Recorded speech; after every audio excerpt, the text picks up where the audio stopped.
estate of Southampton in English County, there lived a young, tall, handsome, bluish eye and a dynamic poet named William Edward.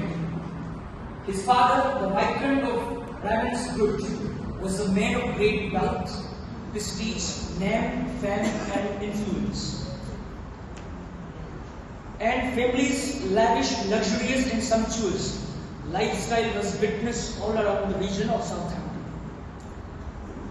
Furthermore, Edward's work was of next level, with sprawling, bewitching, captivating, and soul-soothing gardens, fine horses, and a library filled with the greatest works of arts, philosophy, and literature.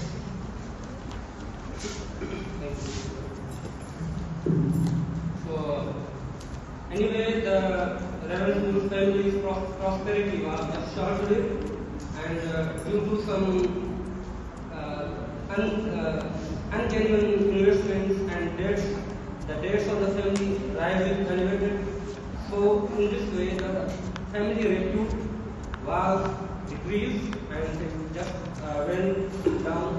And then, in this way, the family's Mr. Edward, Edward was orphaned, like he just within few months, because the pressure that Ravenscroft family was having at that time, they could not withstand that, and so in this case, in the circumstance, Edward's parents died, and so within few months, Edward just became orphan.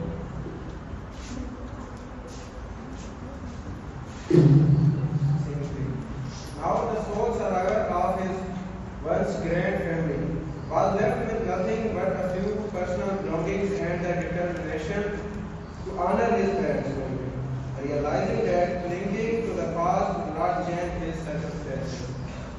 He decided to leave the remnants of his shattered life behind and set out on a journey to forge a new path for himself.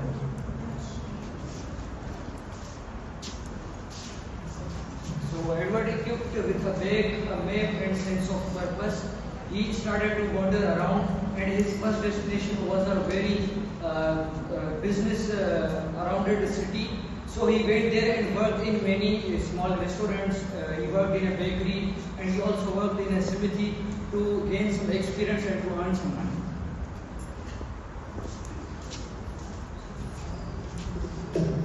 So when he was working in hotels, he learned many things, just as humility, resilience.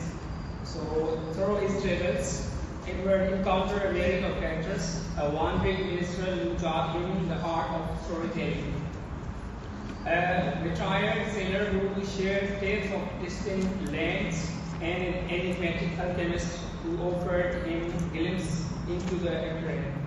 Each person left a mark on Edward's soul, shaping his character and broadening his horizons.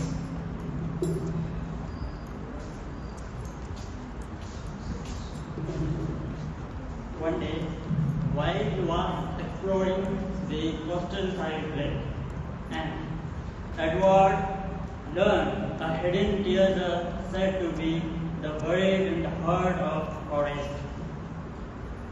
The legend spoke great fortunes lost to time, and though Edward was initially skeptical, he felt stirring little hope that the treasure could potentially restore his family's honor and the future for him. So as Anwar said, Edward is struggling for his honor that he has lost. So Edward, now with a glimmer of hope in his heart, Edward set his sight on the ancient forest and he is ready to pursue the legendary treasure. So motivated by this new goal, Edward set off on a journey through a dangerous landscapes and uncharted places. He faced many trials that test his bravery, intelligence, and kindness. Even he tricked bandits, thieves, and found a way in the mysterious forest, and also solved a tricky riddle that was left by those who had searched for the treasure before him. So in the depth of the forest, Edward finally discovered the hidden treasure and found something more valuable than this, and that was the understanding of himself better. After all this, the journey had changed him from a boy of privilege into a man of character and wisdom. The treasure is also valuable, but it was not as important as the lesson he learned and the friends he made along the way. So now I leave it to Mr. Hussain Ahmad to conclude this journey with his final thoughts. Thank you. Well, let me tell you something which is true. William Edward was a brutal capitalist. I will tell you the real story now. He wasn't an adventurer, he hadn't got any treasure, he wasn't any worker. This was all propaganda created by the capitalist William Edward and his family. His family can still be found in Southampton. These Ravenswood people lived on the poor with money, they were brutal capitalists, and all of it was a brutal propaganda just to create their own image. So we should condemn William Edward because he's a liar.